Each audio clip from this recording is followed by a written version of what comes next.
are we today?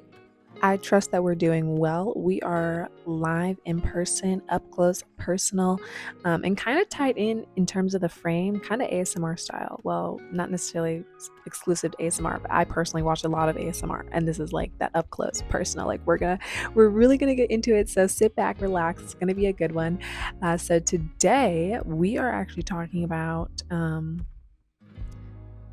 The hard truth that I think a lot of people need here is that your glow up transformation will not prepare you for the discomfort of a true and genuine transitional period that accompanies making a large shift in who you are, how you operate, and the things that you value and the way you move in this world and go about your life.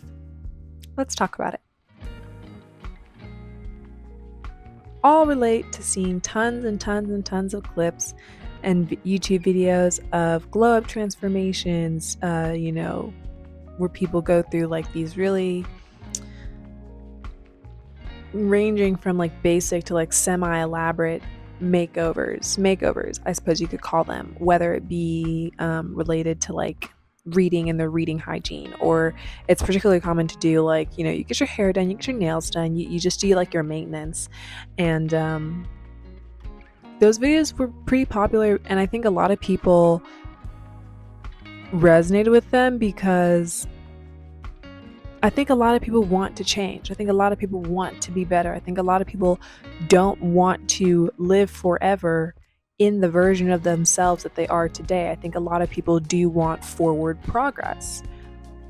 But I think a lot of people run from the fact that this also comes with a lot of discomfort, that the process of change, the process of shifting who you are, the way you operate, the way you move about the world, the things that you value, or anything like that, your lifestyle, let's call it your lifestyle, that requires a lot of discomfort. That can feel really unsettling to a lot of people, including myself. And I say this as someone who's currently going through a transitional period. And as I'm going through this transitional period, I think that's something that I'm really sitting with and really allowing myself to feel all the feelings about. Because it's one of those things where like people don't talk about that. People don't talk about the fact that, yes, you do the big things, you do the hard things, you do the things that on paper you should be doing to get to somewhere in life, to reach a goal, or just to live a life that's more aligned with the version of who you are today as opposed to the version you were yesterday. But that requires that you have to let go of what you have in order to get what you want, or what you desire, or even what you deserve. I think it's unsettling because in order to let go of what we have, there's this moment, and no one can really tell you how long it lasts, because I think it varies for each person and whatever the transition is, and situationally as well. That moment can last a second, that moment can last months or years, or feel like it has lasted months or years. It is a moment that you don't know going into how long it's going to last. That feeling of not knowing, of not being settled somewhere, of not knowing your next resting space in terms of like what is the next like landing platform that you're aiming for as you're shooting for the stars. And so this is something that I've been wrestling with in terms of the discomfort of sitting in emptiness for a little bit, because we've abandoned what we had, but now we're in search of what we want, and good things take time, right? And so I just want us to sit with that today. Like I just want us to sit with this idea and acknowledge it, because I feel like it's one of those things where like people don't talk about it. And it hits home because I feel like everyone will get to that place at one point in their life, whether it be like a breakup, or you got laid off from your job, or whatever the case may be. Those transitional periods can feel tumultuous. Even if it's something that you desire, that you want. Like, also relevant to me is, you found your faith and you want to live your life differently based off of having more clarity as to what your core beliefs are, or you've just figured out who you are today and the things that matter to you today. And so you want to live a life today that aligns with that. That requires you make changes. Change is uncomfortable. Change is uncomfortable. That's the thing that nobody talks about. It's like we want to make changes, we want to get better. It's like I would say that most people you talk to wouldn't be satisfied with living as the exact version of themselves that they are today in the exact circumstances that we're in. I think as humans, we're always evolving, we're always growing. And if you're not, I think you have some big questions to ask yourself, but I digress. I just feel like there are so many young people currently who are in this like midlife crisis, soul searching, trying to find yourself. And I think the reality that comes is the process of finding yourself is a long and painful journey. And I think something that I'm discovering for myself is as I'm trying to find myself, as I'm trying to fine-tune the parts of myself that I've already found that I really like, or take the parts of myself that I don't love and that I want to improve, or, that I want to work on, that I want to, just put in the work to be better, that's an uncomfortable process. There's a lot of discomfort that comes with transformation. And I think for me, it is in the moments where I felt the most stagnant that looking back, I see that those are the moments that were characteristics or a catalyst for what served to be the greatest increments of growth that I incurred. And those were some pretty tough moments. Those were painful moments. Those were rock bottom moments. And it's like hard to think that to get to a better version of ourselves, sometimes we have to get worse. And I'm not encouraging anyone to get to rock bottom if life is steering you in a different direction, or there are other options for you. But it's just moreover that, like, I don't know, just kind of embracing this idea that life is not a linear journey. And it's like the fact that life is a journey, like the purpose is to enjoy the journey along the way. And I think as someone who's somewhat type A and who's a bit of a perfectionist, and when approaching this topic of transformation or glow ups, or whatever the case may be, or just transition, personally I come into things wanting things to be perfect.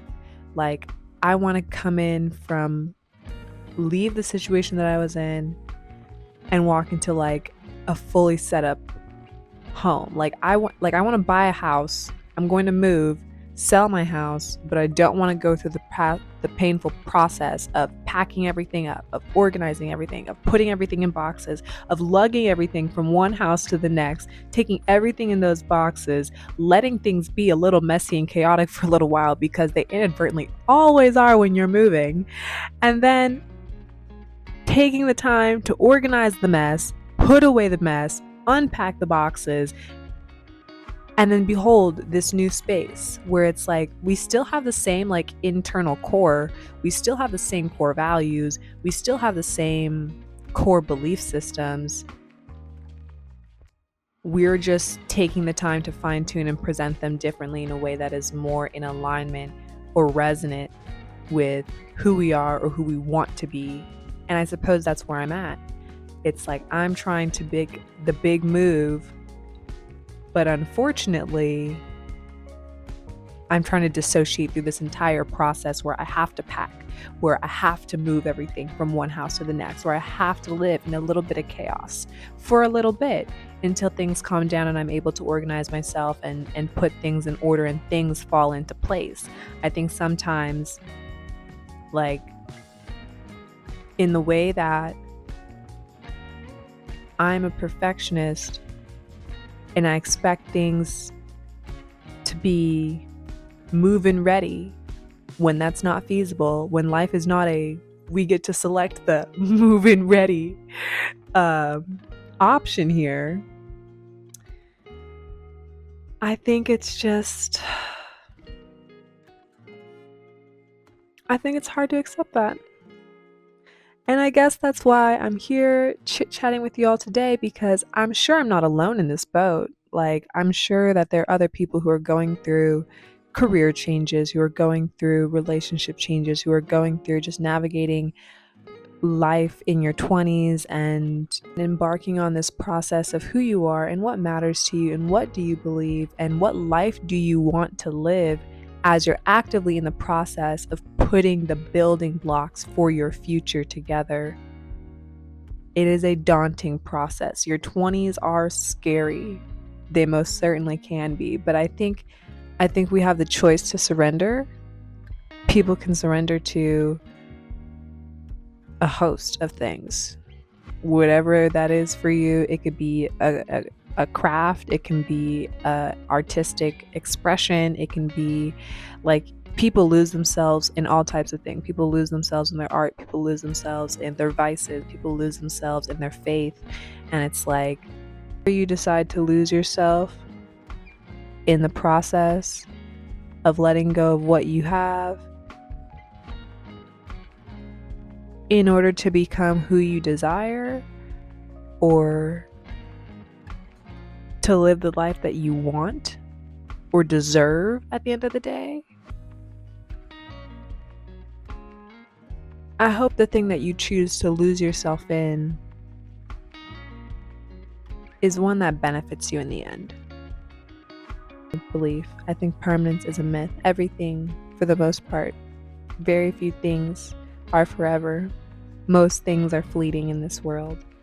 And so, in a life where if you could just live moment to moment and you had to hand pick your moments, create the moments that you want to live. Is addressed to someone who's going through a transitional period in life. Someone who's going through the process of abandoning what they know, what they have currently, and maybe even parts of who they are, to become better, to invest in a more sustainable, fruitful version of the life you live, or the person you are, or just the overall lived experience you have here. You're not going to change yourself by following a trend. You won't get as far as you think doing all the superficial stuff. Because doing all the superficial stuff, you go from move-in ready to move-in ready. And you forget that there's that process, that internal process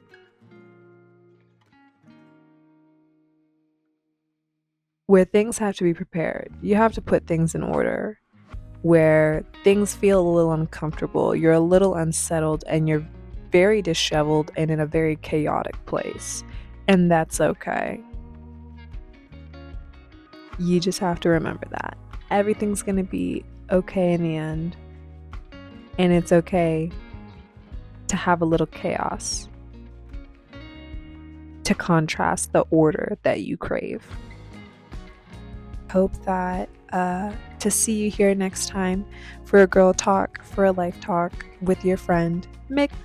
So thank you for coming back to Friends with Mick.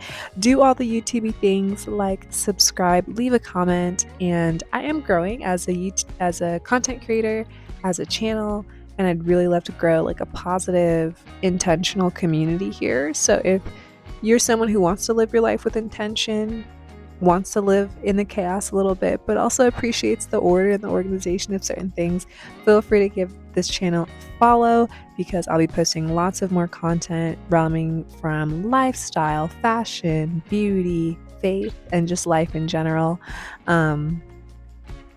Lots and lots and lots of fun stuff. Anyways, this has been the longest outro ever. Yeah, I'd love to hear thoughts if you made it to the end, if you had any feedback, any criticisms, things that you would want to see in the video, things that you didn't love. But let's do it with kindness, please. Go easy on me. Anyways, I hope you have a wonderful rest of your day, and I will talk to you soon.